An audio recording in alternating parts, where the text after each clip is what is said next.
And now, 9 Lies About Work. I'm Tonya Hall, and joining me is Ashley Goodall, Senior Vice President of Leadership and Team Intelligence at Cisco and author of the book, 9 Lies About Work. Welcome, Ashley. Thanks, Tonya. It's great to be here. So, our audience is familiar with Cisco and its position as a global leader in digital infrastructure, hardware, and software. But what do you do in leadership team and intelligence there? Well, so one of the things that Cisco understands really, really well is that we win in the marketplace if our teams are doing great work together. And so my job is essentially to figure out how we can make more teams at Cisco like our best teams. And so I lead an organization within our HR department which has that mission. You just co-authored a book about distortions, faulty assumptions, and wrong thinking we encounter at work. What experiences motivated you to write a positive learning book from a negative perspective? Well, I think you look at the world of work today and you realize that there are many things that A, we all assume are true, and that B, have a pretty damaging effect on our experience of work every day.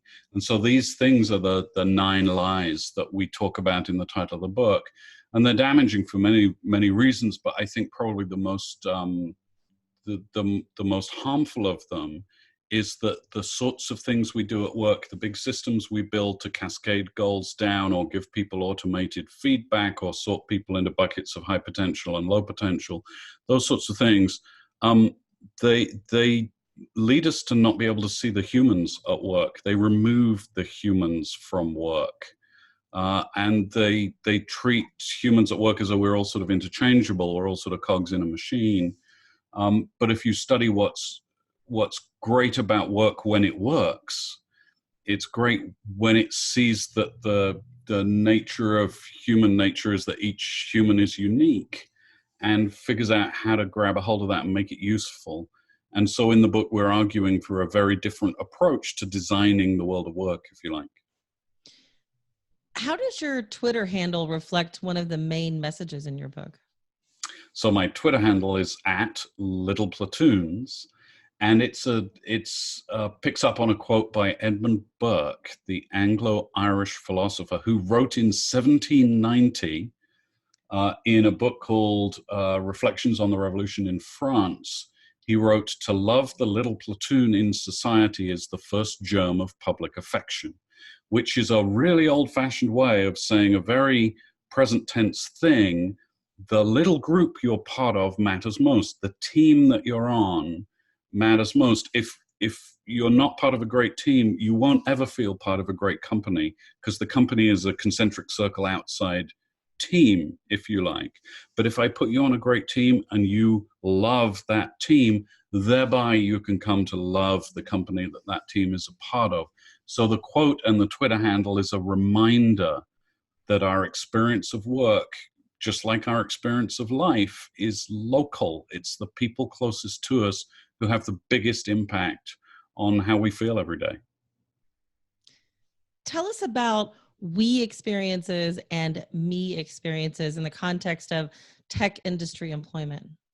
Well, so I mentioned that my role for Cisco is to help us figure out how to make more teams like our best teams. And one of the things that you would really want to know if that was your job is, what are the best teams like? So we've looked into this at Cisco over the course of the last 3.5 years, and doing so built on 20 years of research into what characterizes the best teams. And there are 2 things that teams do for people, or that the best teams do for people. The first is what we call the me things. Every individual team member feels great clarity of expectations, that they are seen for who they are, and that their strengths are pulled on and valued by the people around them, that they are recognized for who they are, and that they are challenged to grow, become more of who they are. So teams are great individualizers. That's the best of me. Teams find a way to pull that out of each person and make it useful. And then the best of we are the things that we are together. So do we support one another? Do we feel like we have one another's backs? Do we have a shared sense of what great work looks like? Those are characteristics that the group of people on a team either share or don't share If they share, it's more likely to be a great team. If they don't share, it's hard for it to be a great team.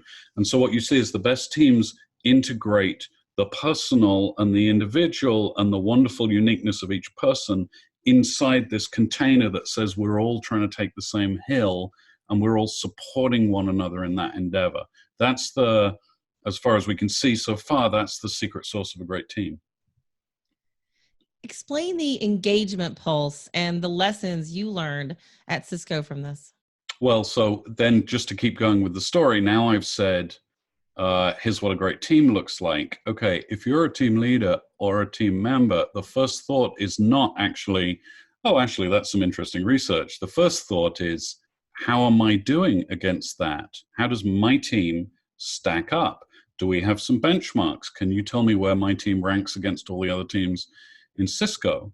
And the purpose of that, of course, is not to judge people or evaluate people, but to give people a sense of how they're doing so they know how to improve. So at Cisco, we have a technology which allows every team leader, whenever they want, to measure the engagement of their team, to see how their team stacks up against the me things and the we things. If they'd like, they can compare themselves against the top 10% of teams at Cisco or the bottom 10%. But more importantly, they can also look back and go, how's my team changed in the last 3 or 4 months since we last sort of took our temperature, if you like, as a team?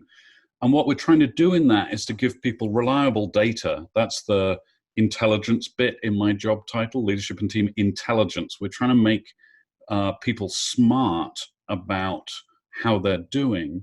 So give people reliable data, and in that to empower them. Because the person with the most leverage over the experience on a team is a team leader. We have at Cisco 17,000 team leaders. And so the best way to create change rapidly or to improve the experience rapidly is to give each one of those team leaders the tools and information they need to build a great team. That's what we're all about. No one, no jobs, no industries are immune to digital disruption, right? So how do you address the fear of this specific unknown to tech workers? I tell you what gives us certainty. I mean, the antidote to uncertainty is actually a leader. And it's a particular sort of leader. It's a leader who knows really what they're all about in the world, who's taken themselves seriously, who's doubled down, who's seen around more corners than we have, who understands what impact they can make on the world. We like to think that leadership is about a big long list of things. If you look at leadership in the real world, it's actually about people who have taken themselves seriously, who know how to define their unique contribution, their unique dent, their unique spike. And when we encounter somebody like that, we're drawn to follow them because their spikes make them predictable. Their spikes mean that, okay, if I hook my wagon to you, I know a little bit more about which way you're going to jump. And because of that, I know a little bit more about how the future is going to unfold for me.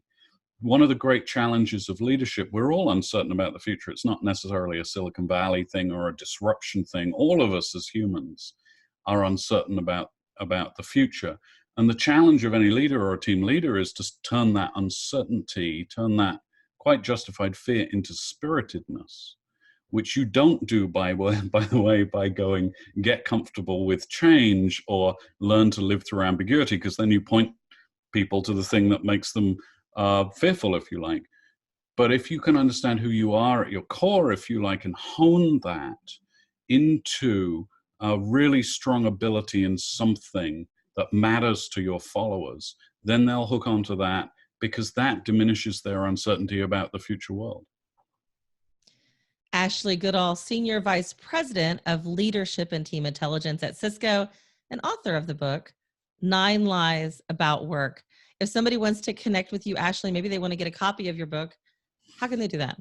The book's available on Amazon or anywhere books are sold, and folks can find me on Twitter, as we've discussed, at Little Platoons, and also on LinkedIn. Thanks again. And if you guys want to find me and more of my interviews, you can do that right at tonyahall.net. Thanks for watching.